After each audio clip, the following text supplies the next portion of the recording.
resilience isn't about pushing through. It's about bouncing back. If we really look at the definition of resilience, it's the ability to bounce back into original form after adversity. So it's not necessarily grit because, when I talked about my story, I had a lot of grit and I had some bounce back. I just lost the bounce back.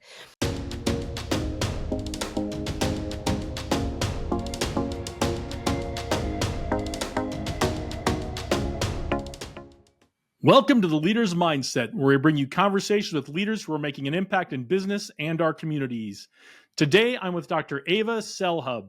She's a resilience consultant for leaders and author of Resilience for Dummies. Thanks for being here today, Dr. Eva. Thanks for having me. So, I got to start with this. You've written 6 books, but how did you become the author of Resilience for Dummies? Did they approach you? Did you approach them? How does that work to be the author of something for dummies? They approached me. Now, it may be that other people get approached, but I've written 2 dummies books now, both Resilience for Dummies and Burnout for Dummies, which is the latest one. And they approached me for both of them. Okay, and how is that experience working with that? Those books just seem so mass produced. So I'm curious, how was the experience of it? It's certainly not mass produced on my end. I mean, it was a lot of work. Yeah, it's different. I have, as you mentioned, I have 4 other books that precede the Dummies books. And it is a very different experience because the other books are, from beginning to end, they tell a story. And in the Dummies book, every chapter can sort of live on its own, and it's done in a particular format. The proof of science is not rigorous, even though I put it all in there, but it's not like this sort of rigorous need to show what my research has been to come up with these ideas. And it's just a very different format. They're very long. They are, you mostly do your own work. I mean, I usually write that way anyway. I'm pretty prolific in writing, and then an editor might make a couple of changes, but it's pretty hands-off for the most part. And but you just have to follow a particular format. So there's a lot of work. It sounds like it was a great experience for you, and I appreciate how much you are into the science. I've read some of the blogs on your website. I really encourage our viewers, our listeners, to go do that because there really is a lot of science behind what you do and what you talk about, and it's not overwhelming if you go read it on your blog. Thank you for letting me. I have a short attention span myself. So, the way I teach and the way I write, I like to be in a way that is accessible and practical, and you sort of get the message and then can walk away with it without having to think too much, because otherwise the minute people try to think too much about something, they've lost it. They move on to something else. Well, I think you've done a great job. Thank you. So you come to being an expert on resilience. You came to this topic, you came to this field as a result of your own personal experience dealing with resilience and adversity. So tell us about that. How did you come to be an expert in resilience? Well, it's like you said, would I have gone down this path if I hadn't suffered? Unlikely. But when my plan was to just be a doctor, to be one, either was work in the ER, work in the ICU. So high pressure doctor. My plan was to work in ICUs, be a pulmonologist, do a fellowship after residency. I had it all planned out. And that ended when I was in my second year of residency at Boston City Hospital and was doing a procedure in a patient in the ICU who had full-blown AIDS. And the needle that I was using was a really big needle, and the patient moved and the needle went into my finger. And there I was with, my chances of getting AIDS now really skyrocketing, having had this exposure. And it was a time when I was, only 26 or something years old. Sort of my whole life ahead of me, was really strong-willed, had tons of grit. But I kind of got stopped short because I couldn't figure out what to do about it. And I think that this is sort of an important lesson that I learned in that moment, that I didn't actually feel fear in that moment of the needle exposure. I felt actual shame for screwing up somehow. But when I'm realizing that I can't figure this out, because normally, I screw up and say, okay, let me see how how can I fix it? I couldn't fix it. There was no solution. And that's when the fear came in.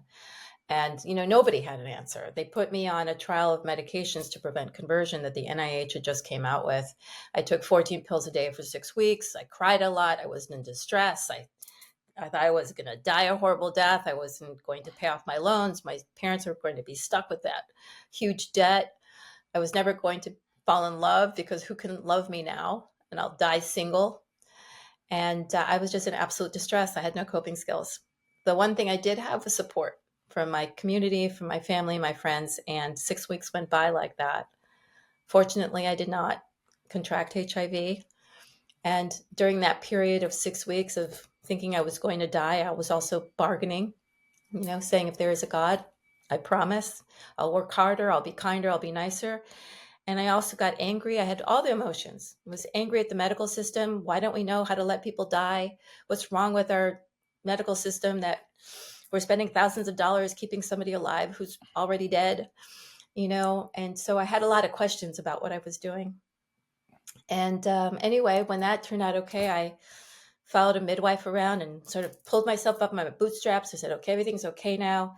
And then boom, I got knocked down again. My dog died. Then boom, I get knocked down again, and my grandfather dies. And then boom, I get knocked down again because I'm fighting someone I'm taking her to court, who's writing letters to the medical board, and harassing me, and don't even really know this person. And then boom, I think I'm okay. And then my apartment burns down and I lose all my possessions and don't have renter's insurance. And then my dad has a heart attack. So all within a 5-month period. So one thing after another, I fall down, get back up, fall down, get back up. And by the last time, like that father having a heart attack, I said, I'm done. I can't get back up. And I was done. I didn't want to live. I was lost. I was exhausted. I was depressed. I couldn't think. I couldn't remember anything. I knew I had to take my board soon. And I was like, I just can't do this. I was a robot cleaning soot off of whatever my belongings I still had left. And that went on for several months. And then I was taken out to dinner by a friend who said, we miss you. You haven't been the same since the needle stick. It's been almost a year. We want you back. And I sat in my bed after that dinner and I said, you've been asking the wrong question. All this time, you've just been saying, why me? Why me? Why me? Why me? And the real question is, why not me? That nature just as soon lets a forest fire burn as a flower bloom. It's not personal. It's not about why this is happening to me, but what can I do? What are the ways that I can respond? What are the opportunities here for learning? And so I changed my perspective in that moment. And I also changed my direction. I said, I want to learn more about this. I want to learn more about why I felt I was being punished and where this mindset comes from. I want to learn more about this. So when I finished my residency, I got a position at a Harvard hospital as a primary care doctor. And I also started volunteering at the Mind Body Medical Institute, where we taught and we helped patients with meditation and exercise, nutrition, social support, spirituality, and so forth to support their healing process, and did research on it.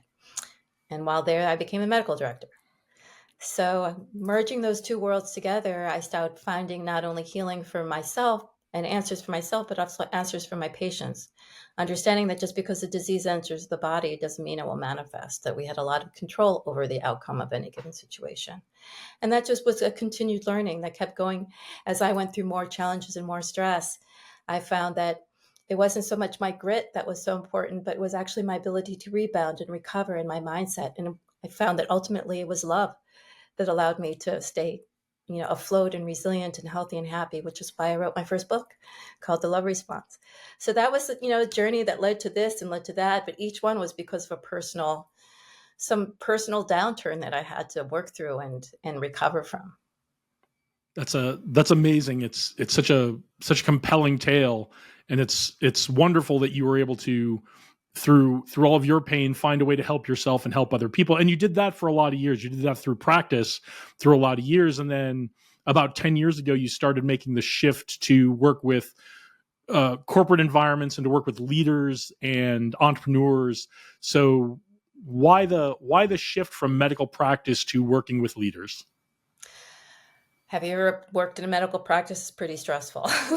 I have not, but I have friends who are ER docs, and I get a little bit of understanding. Well, the major thing is that I felt that, look, I help, you help an individual, and they learn new behaviors, they learn a new mindset, they start shifting, and then they go into a toxic environment, whether it's their home or their workplace. And it's very difficult to sustain a new way of being when other people around you are expecting you to be different or imposing different rules or regulations on you.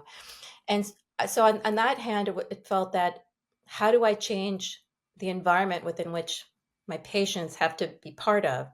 And then the other piece of that was, I wanted to have a greater impact, one person at a time versus the masses. And so as did a lot of lectures, a lot of public speaking, and I would get brought into working in corporate environments. When I would teach at Harvard, then somebody would say, "Oh, can you come and speak to our leaders?" And started doing a lot of work on leadership resilience, stress resilience, and leadership. I started doing that around 2009, 2010. So getting exposure to that, I said, well, what if we change the culture? Where do people spend most of their time? They spend it at work.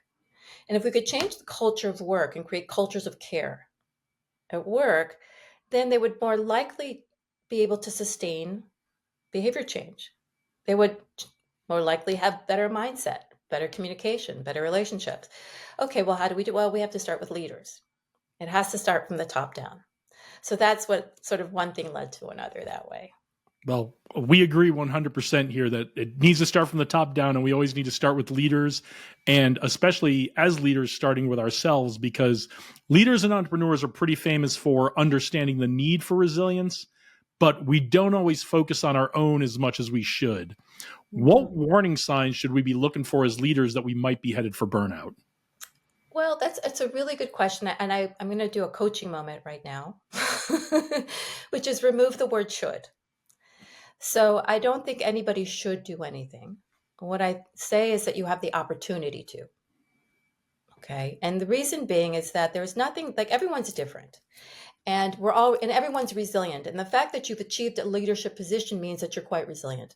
The fact that you're an entrepreneur means you're quite resilient because you've decided not to stick with the mold. You've decided to take away the security blanket and go off on your own. So you have sort of a sense of purpose and vision and mission that's driving you, that actually elevates resilience. So everyone's resilience, we want to look at elevating resilience.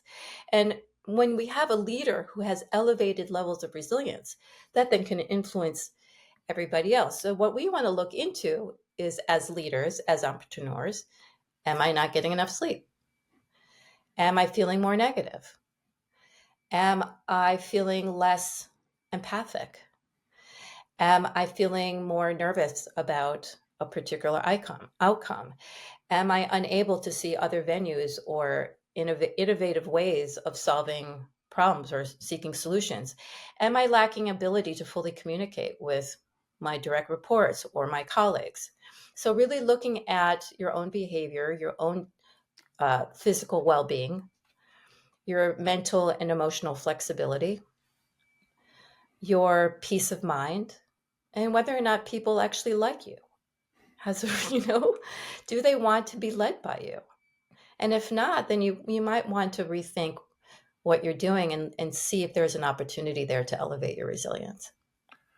The primary method a lot of leaders use when they see those signs themselves is to push right through it. That's a lot of what our culture is, especially in corporate culture or startup culture, is just push through it. We'll get to the next thing and it'll be okay. But what are some of the potential impacts if we don't take advantage of these opportunities? Well, it's like saying my gas tank is almost empty and I'm just going to push through it. What's the outcome? I mean, eventually the car is going to die or stall or run out of gas. So there is something to be said for grit. Don't get me wrong. I mean, and we all know that when you're an athlete, right? If you're feeling tired and it's just mental and you just push through it and you find yourself getting stronger and better. But what they don't tell you as the athlete is also has to spend a lot of time in recovery, that recovery is just as important as the pushing through some heavy weight or some long marathon, that there is a period of recovery that allows the body to reset itself and the mind to reset itself so that you can keep going again. So pushing oneself through the discomfort, I'm all for it. However, resilience isn't a factor of just pushing through and feeling the grit. That's one piece of it. The other piece of it is the adaptability, flexibility, pliability, and that is meaning rebound, your ability to bounce back, right? So a baby is quite pliable.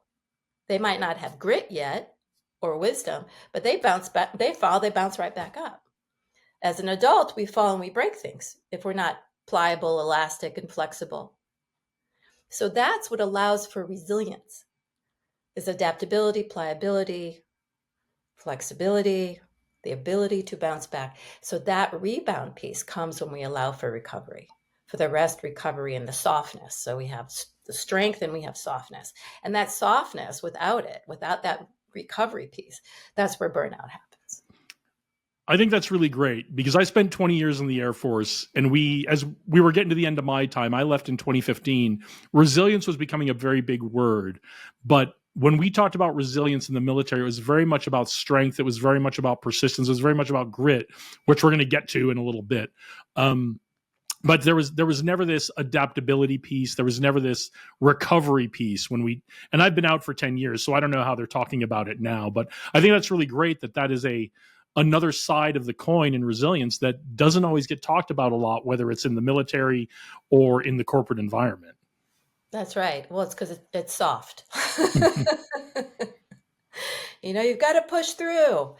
Yeah, when you're in that moment, pushing through is often necessary, right?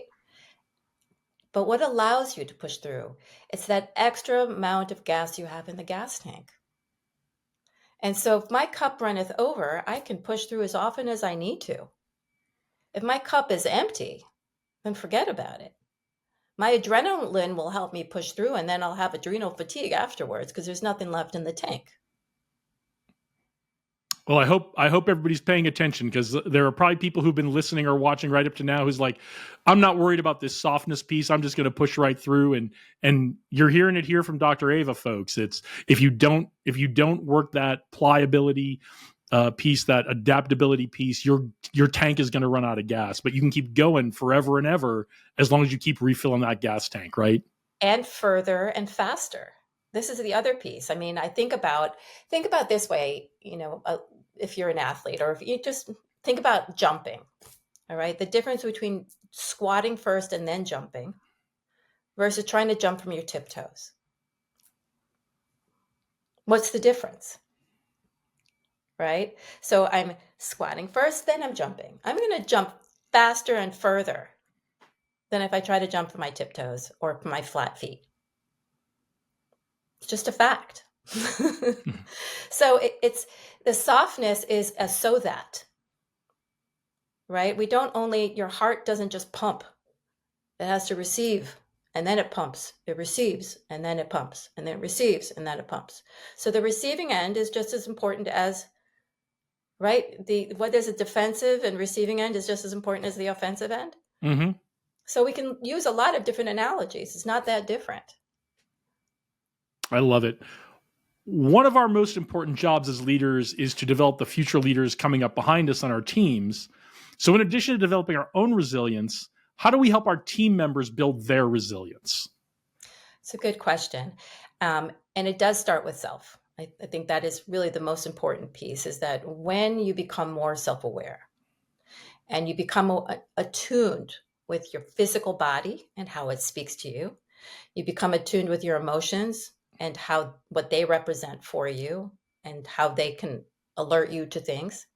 When you become aware of your thoughts and your own actions, your way of organizing, your way of communicating, then you're able to recognize it in others, right? You're able to see where their strengths are, where their weaknesses are, and then teach them what you do, right? In medicine, we do see one, do one, teach one, mm-hmm.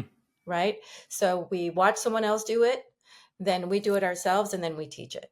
And We I do the think same that thing in flight tests in the military. there you go. So it's the same thing. And then I think that's the way to do it. And it works in medicine. It can work anywhere. And then you see one, do one, teach one. So really being able to master it yourself and then teaching someone else how to do it. Yeah, super important to see it, master it, and then make sure that you're teaching others as well, right? To share the benefit, but also reinforce it in yourselves. Now, every team has one hard charger who thinks they don't need to focus on their mental well-being and just keeps pushing themselves. How do we help that kid? How do we keep them from pushing themselves to burnout? Well, I think the first thing is, in general, is you never want to try to change anyone, right? So we all have a drive to behave in a certain way because of a sense of lack. That's just how we're driven. Every action is, even you just taking that sip of water, the action that led to needing a sip of water is that my mouth is dry. So it's a situation of lack that leads to a behavior. It's just how it is. It's just how the body works, right? I'm going to sit here for a while and shift positions because I'm lacking comfort. I'm going to go eat because I'm lacking food. I'm lacking nourishment. I'm going to put on something warm because I'm lacking warmth. Okay. I'm going to look something up in Google because I'm lacking information. Okay. So if somebody behaves in a certain way, it's because there's a lack that is leading to that behavior. So if somebody's pushing themselves and pushing themselves, just trying to talk them out of it, it's not going to work. But recognizing their humanity, recognizing that there is something within them that is leading to a state of lack that makes them feel that they have to do it this way, then we can start having a conversation because we can help them figure out what this initial state of lack is and support them to grow, support them to heal, to look at it as an opportunity for them to become stronger and healthier and happier, should they choose. Not looking at them as if they're doing something wrong, but they're doing something very human.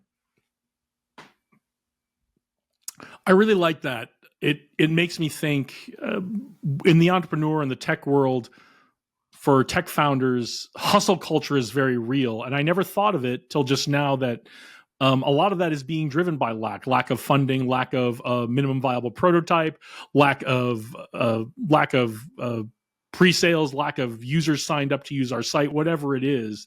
And I think that's something we all need to keep in mind with the entrepreneurs and tech founders in our lives, that they hustle so hard because they're feeling a sense of lack, not because of any flaw or anything like that. So I really like that. Do you have any additional thoughts on hustle culture? Yeah, I mean, again, if you think about one, also there's a fun to hustling. It's not all negative, right? There's an adrenaline rush. It's kind of fun. Especially people who are risk takers. You don't find risk averse people becoming entrepreneurs. It doesn't happen. Okay. Risk averse people stay in a normal 9 to 5 job. They don't become entrepreneurs. So people who are risk takers also like that adrenaline rush. So let's remember that also, that there is a part of us that actually loves the hustle, loves that kind of, let me see if I can do it. Let's what's the challenge? So we want to lean on that as well. The other part of, again, hustle culture is, can we just lean on that and remember that nothing is personal? And this is where the mind body medicine or the neuroscience comes in. When there is a state of lack and the brain sees it as such, and it doesn't know that it's just a situation, it's not personal. The brain doesn't distinguish between being chased by a lion versus the hustle. To the brain, it's the same thing. Even though you're not at death's door, your brain will think you're at death's door. So that's really important, because when that happens, your fight or flight and your stress response are now activated to push you and drive you, which means whatever you're doing is more important than life itself. And trying to stop that reaction is like trying to stop a shiver when you're cold. It's virtually impossible. That's why self-awareness and being able to create nervous system safety and stress regulation is so important, because then I can remove myself from this situation, and then I can use my excitement and my wherewithal to navigate it, as opposed to be caught up in it and take it personally. And that's really the issue. The issue isn't hustle culture, which I said for most people can be super fun. The problem is that we take the situation of lack personally unknowingly. The brain is taking it personally, as if your life is in danger, and instigates that fight or flight response and all the associated behaviors and physiological changes that occur as a result of that. So if I can stop that cycle and I can get into that Zen master self, then I'm, like crouching tiger, hidden dragon. I'm like in the Matrix, right? The bullets are coming and I'm still holding my center. So we create more opportunity and joy in that experience versus fear. I love that. I love everything about that. And speaking of breaking cycles, let's take a little bit of a break from the serious questions. Let's play a game. Are you up for a game? Sure. All right. The name of this game is Rapid Response. I'm going to ask you a series of questions. I want you to respond with the first thing that comes to your mind. Doesn't need to be a one-word answer. Feel free to elaborate as much or as little as you'd like. We just want to ask you some of these questions and get to know who you are on a little bit more personal level, okay? Mm-hmm. Are you ready to start? Ready. All right. Dr. Eva, rapid response round. Your time begins now. Podcast recommendation. Ooh. Oof. That's a tough one. I don't listen to podcasts that often. That's okay. Someone, who is someone or what is something you're listening to? Well, one of the things I like to listen to frequently. I'm going to give this one because I like to listen to it every time I feel like I'm sort of, falling more deeply into the matrix, into worrying about things. I like to listen to Untethered Soul. So it helps that ability to remove oneself. So I listen to that frequently. Every time I need a little pick-me-up, I listen to Untethered Soul. Love it. Great advice. One resilience practice we should all start today. One resilience practice. Okay, this might sound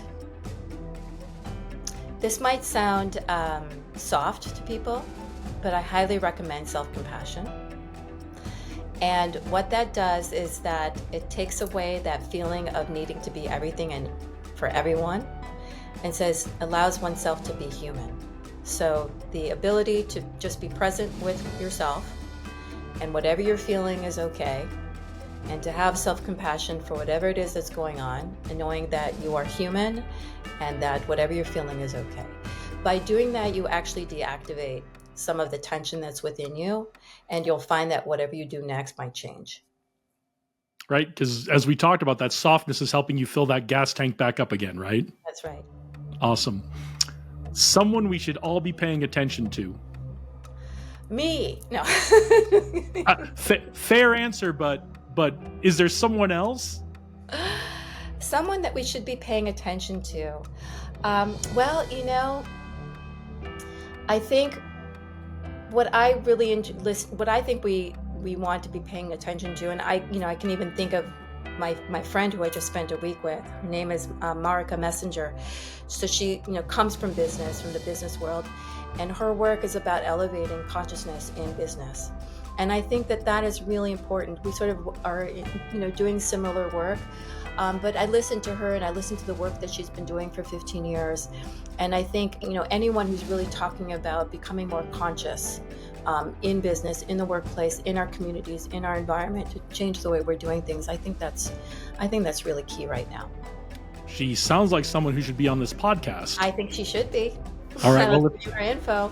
Yeah, if you will intro us, I would love that. I would love to have her on here. Okay, don't answer yet. You get a choice on this one. What is either your get pumped up song or your walk on music? My walk on music. Well, I like the happy song, by the way, because I'm happy. I like doing that before I get on stage. So that one I really love, and I think there's another. It's not. I don't think there's words to it. It's called, I think, flight frequency or something like that, but it's just music that gets me sort of like I just want to fly.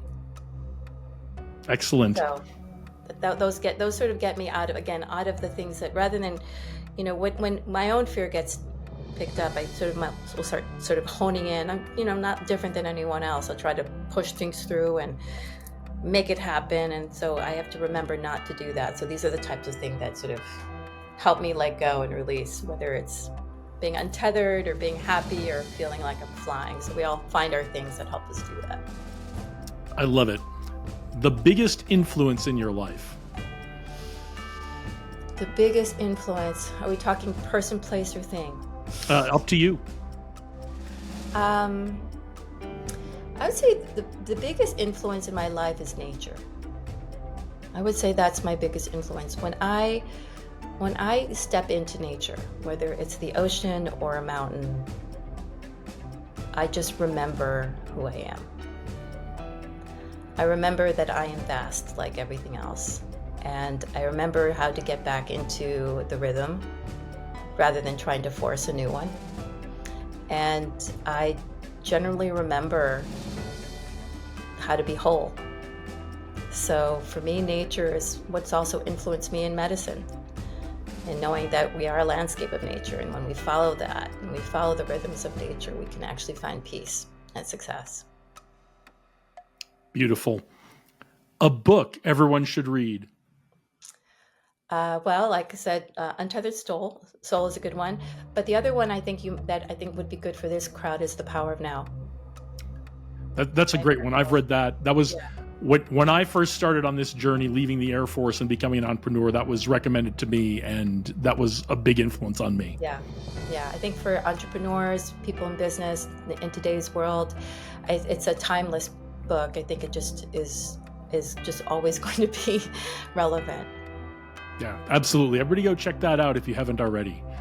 Now, I know what summers in Boston are like. What is the best summertime activity in Boston? Best summertime activity in Boston for me is usually going to the lake, going to Walden Pond. It's not a lake, Walden Pond, which I love, and hiking. Very nice. Yes, just outside of Boston, right off of the Air Force Base where I used to work. So that's right. So those type of answers, I'm always going to choose nature. By the way, for those city dwelling folks that are looking for something to do in Boston, we're surrounded just by beautiful places to go hiking and swimming and that sort of thing. So, or go to the Cape. You can go up north. There's a lot of different things one can do. Yeah, there's a lot of choices for getting out of the city, and you will not believe how close they are. You don't have to travel very far to get out of the city in Boston. No, it's within 20 minutes. Yeah. So getting a little further afield than Walden, your dream vacation spot? Ooh, good one. My dream vacation spot. Do I have to name a place or what I just love? Either or. Ladies' choice. Well, I just came back from Portugal, which was lovely. It was in the south of Portugal, right on the water. And that was absolutely lovely. What I love is the Mediterranean. So, because I have both the mountains and the water and incredible food. I'm a big foodie. So that's my favorite place to go, is somewhere in the Mediterranean. Just last night, a friend of mine was talking to me about going to Malta, and the idea of Malta has popped up 4 or 5 times in my life in the last couple of weeks, and I think that might be a sign. I haven't been there, but I've been to Marbella on the southern coast of Spain, and just absolutely loved it. Like, I actually could live there. That's how much I loved it.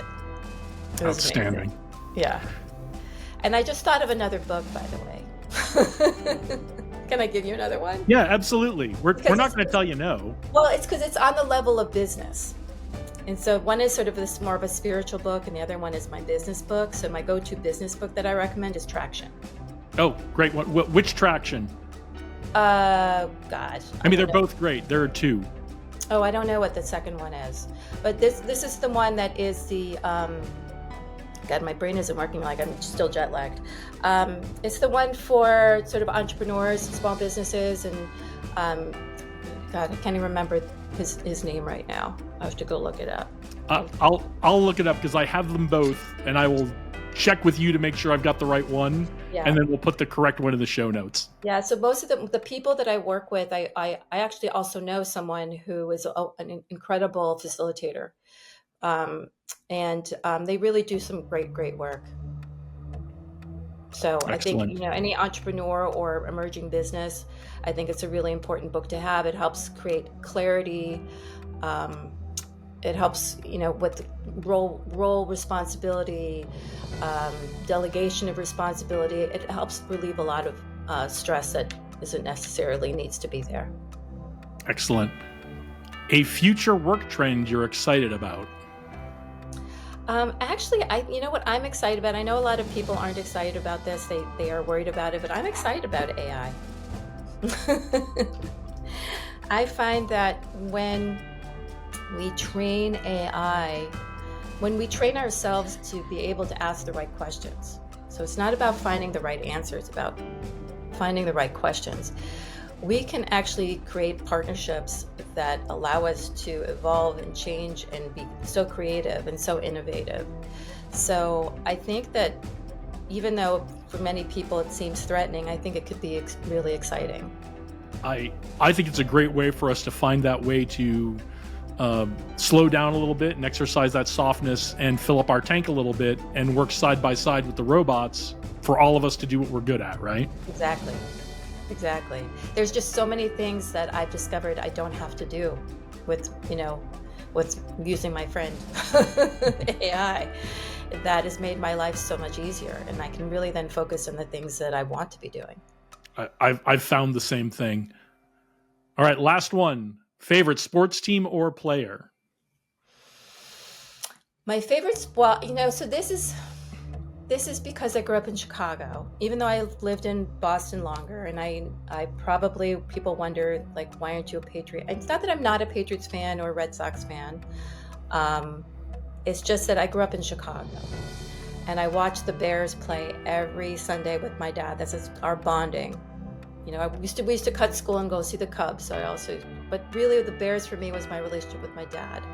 And they would just lose every Sunday until 1995, when we had, Walter Payton and Mhm. and he was sort of my favorite. And there's nothing like Payton. And so that was my favorite team.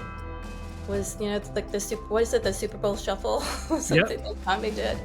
So that was my favorite team, and that was my favorite player. And when I moved, they actually won when I moved to New England. I went to school in New England, and they beat the Patriots in 1995. So Yep. that I was remember. yeah. I know how you feel, because I live here in Las Vegas, and we didn't have professional sports, major league sports in Las Vegas for a long time, and now we do. We have the Raiders, we have the Golden Knights, we have the Athletics are coming here for baseball, but I'm still at the core a Boston fan, having grown up in New England, Yeah. with the exception of the Golden Knights. And there's a long story about that, about growing up as a Hartford Whalers fan, then they moved to Carolina, et cetera, et cetera. But I know how you feel. There's an attachment to where you grew up. Yeah. And again, like I said, the relationship with my dad on that one. But I do, I am a Red Sox fan and Patriots and what have you. So I do root for the Boston teams and Celtics, but the Bears and the Cubs, you can't not like them. I've said it before, and I'll say it again. There is no better place to watch a Major League Baseball game than Fenway Park. If you haven't, everyone in their life needs to do it once. Exactly. That and Wrigley. I've never been to Wrigley, so I'm going to have to put that on my list. They're similar. Yeah, I mean they were built, I think, the same year or like a year apart. So Yeah. So all right, well, thank you for playing our game. You were a great sport. It was great to get to know you a little bit. So let's get back to what we were talking about before. In addition to resilience, you talk a lot about grit. How is grit different from resilience, and why is it so important? Yeah, it's a really good question. I sort of pointed to that before, that for me, grit is part of resilience. So I break resilience down when it comes to elevating resilience into 6 pillars. And as I mentioned before, resilience isn't about pushing through, it's about bouncing back. If we really look at the definition of resilience, it's the ability to bounce back into original form after adversity. So it's not necessarily grit, because, when I talked about my story, I had a lot of grit and I had some bounce back. I just lost the bounce back. So when we look at resilience, it's a continuum. It involves many different things, grit being one of them, the ability to continue, just keep bouncing back, coming back. And grit allows me to do that. It gives me the wherewithal, the motivation, the charge to do that. But if I'm tired and I keep getting tired, and the more I push, have grit and keep going, and I've got nothing left in the tank, eventually it can burn out. So we look at continuum I look at it as a bell-shaped curve, so that we have on this end, we look at resilience at its best, which would be flourishing or fitness in the health model. And here we sort of are in the middle, which is our wellness. And on this end, we have illness or burnout. So where we are on this curve may have something to do with grit, but if there's not much left in the tank and we keep dropping and getting back up and dropping and getting back up, and we're not refilling the tank, something's going to end. We're going to start going over into this end of the curve. We may still feel like, we're resilient, which we still are. We're just less so. We're less so, less so, less so, less so, less so, less so out. Right? So when we fill the tank, that grit actually requires less effort.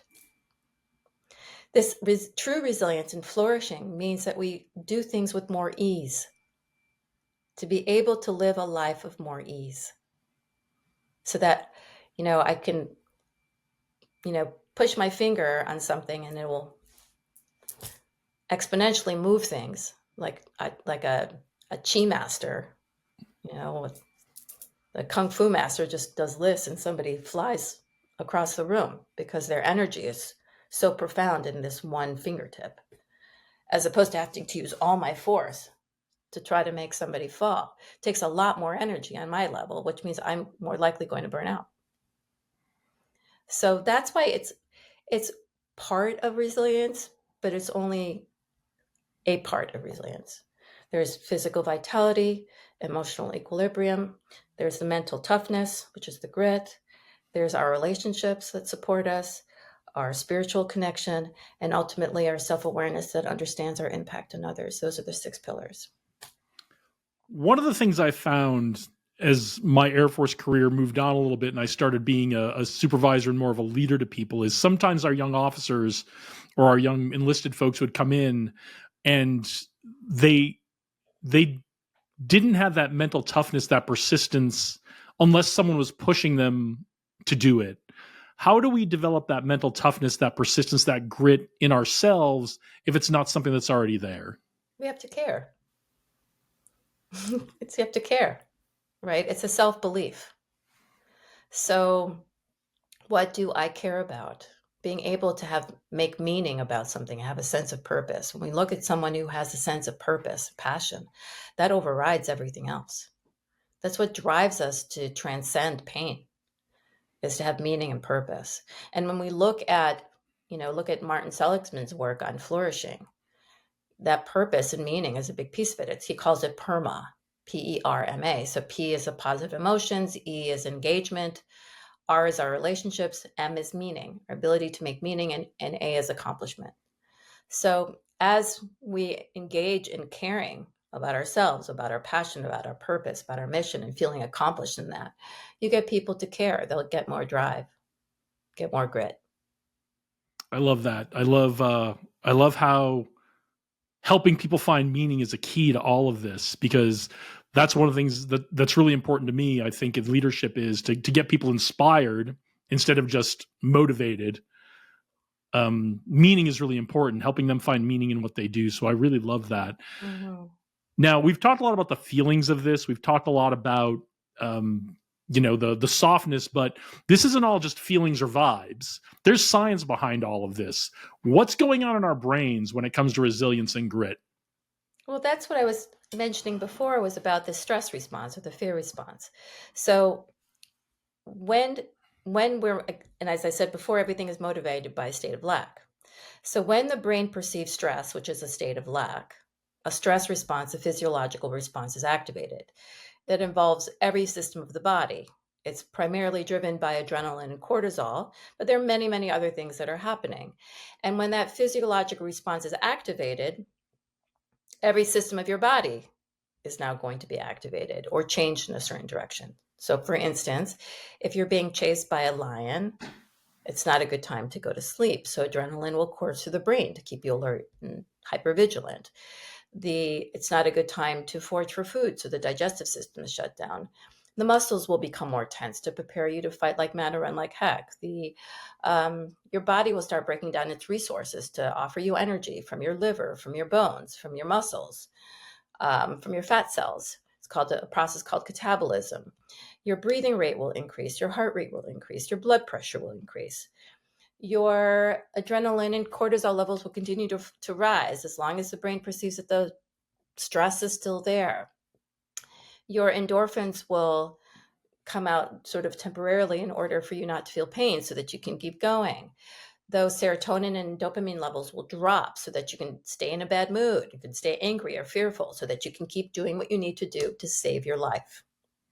Okay, so keep in mind, the brain will activate this response, what we call the fight or flight response, to ensure life, to ensure adaptability. So when the stress response is activated, it creates a sense of discomfort. And so then the brain will start then actualize the behavior that will make the discomfort go away. So you're right, so we have a state of lack. The brain picks up that there's a state of lack, initiates a response. The response creates physical feelings. The brain recognizes the physical feelings and goes into its database to figure out what is it that I do when I feel this way. And then you go and do it. And now you're out of discomfort and the stress response will put itself out. Okay, so your blood sugar drops, you feel hungry, you go eat something, you're not hungry anymore, the system's back in balance. That's how it works. That's how everything works. Okay, from a very simple way of looking at it. Everything works that way. State of lack, stress response, action, stress is taken care of, stress response goes out, back in balance. Okay? Now that's what happens from the minute the sperm meets the egg. The brain is developing a database of what I do in any given situation so that I don't have to think about it. I can do it automatically. It's my database. I'll just do it. However, there's going to be times when the stress hasn't been taken care of. It just keeps going. And when our brain is developing, we don't know why. We just know that that bad feeling hasn't gone away. But when I do this, I don't feel it. Okay, so early life programming, the way your brain is developing the first 20 years of your life, especially the first 15, when you're learning about yourself, when you're learning about the world, where you're learning about whether I am enough, I have enough, and will I be enough, will I have enough? That's creating the template, the database from which everything else is going to be based before you have much of a brain. Most of your intellectual thinking, smart part of your brain doesn't form until later. So that's really important because when you're not in a fight or flight stage, you have access to all your higher brain thinking, to your rational thinking, problem solving. When the brain is in a situation that is perceiving a stress that you believe is not manageable, okay, this is what I was talking about before. It doesn't distinguish it from your life being threatened. It turns on this physiological response as a fight or flight response. And you go into behavior patterns that you might have been using since you were 5. Okay? Because the brain perceives that you're in danger. And so whatever it is you got to do it now. Because or else. So that is the physiological response that leads us to keep going and doing and doing and doing without rest that can lead to that burnout.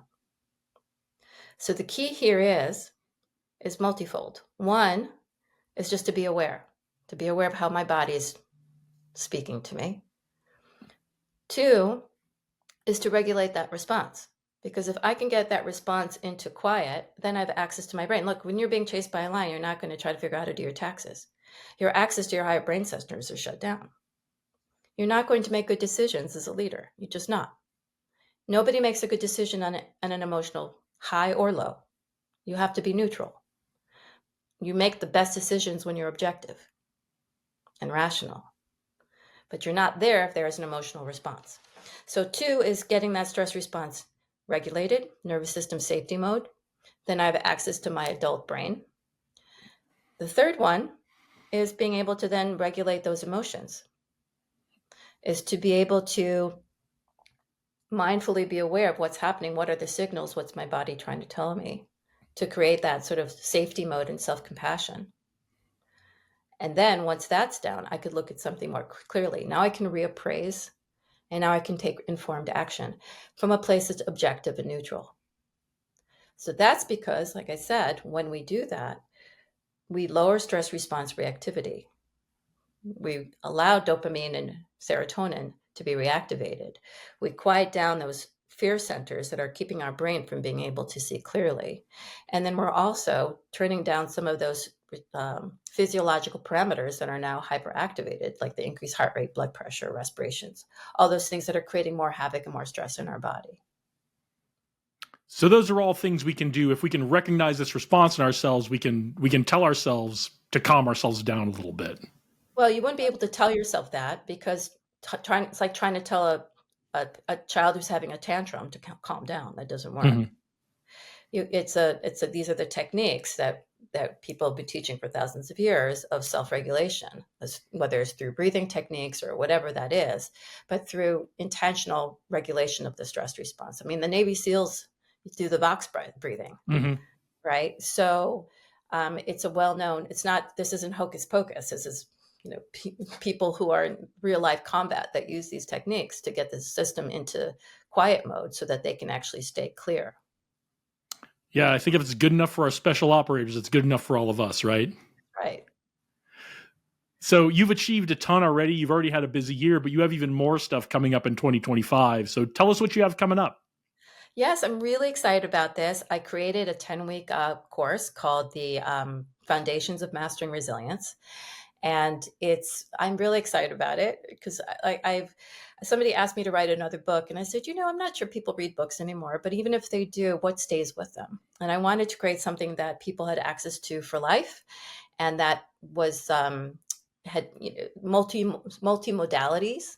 Did I say that correctly? Had multiple modalities.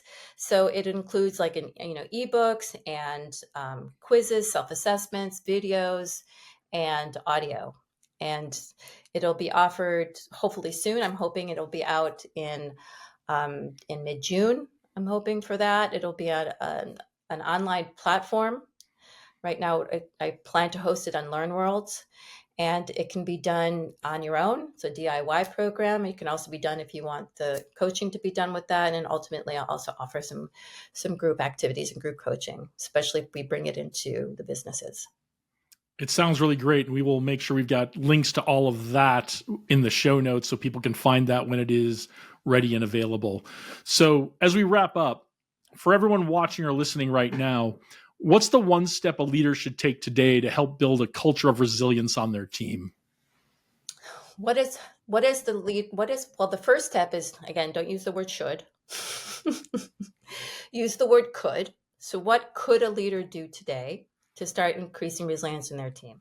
So one, I would say, is to take some mindfulness breaks, right? Before you rush into anything, is to practice mindfulness, to practice being present, aware, not judgmentally, maybe even take a mindful moment where everybody can just sort of take a pause before you speak, before you go at something.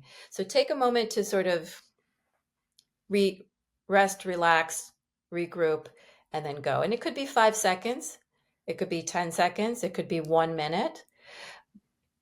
But try to be fully present for that 5 seconds, 10 seconds, 1 minute, just to notice how I'm feeling, where I am right now, get realigned, and then have your conversation.